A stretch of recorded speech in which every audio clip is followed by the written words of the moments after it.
ایک دوست نے خواب دیکھا ہے کہ میں نے بہت سے سانپ دیکھے ہیں اور سانپوں نے مجھے گھیر رکھا ہے۔ الرحمن الرحیم، اللہم صلی علی محمد وعلی آل محمد۔ تمام اپنے دیکھنے اور سننے والوں کو خوش آمدید۔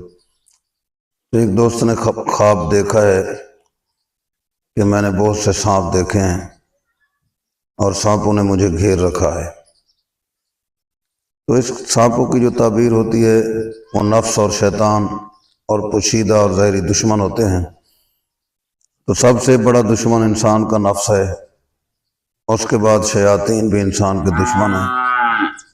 اس بھائی کو اپنے اعمال پر غور کرنا چاہیے کہ اگر کوئی خفیہ گناہ یا کوئی ظاہری گناہ ہو رہا ہے تو اس سے توبہ کرنی چاہیے اور اللہ تبارک و تعالیٰ کے احکام پر مکمل عمل کرنے کی کوشش کرنی چاہیے، تاکہ وہ جو خواب کی شکل میں سانپ نظر آ رہے ہیں ان کا ازالہ ہو سکے۔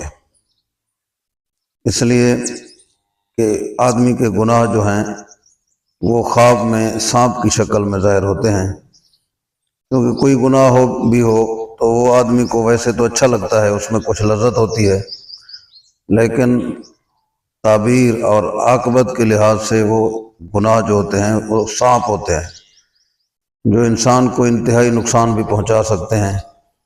اس لیے جن ساتھیوں کو سانپ خواب میں کثرت سے نظر آئیں ان کو توبہ استغفار کرنی چاہیے اور اپنی زندگی کا مطالعہ کرنا چاہیے۔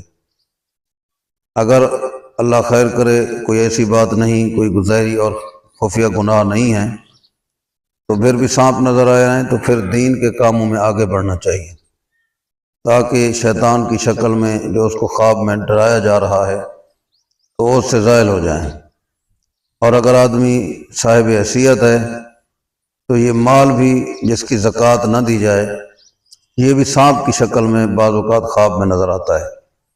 اس لیے اپنے مالی حساب کا بھی محاسبہ کیا جائے، حساب کیا جائے، کہیں زکوٰۃ کے شعبے میں کوئی سستی اور کوتاہی تو نہیں ہو رہی۔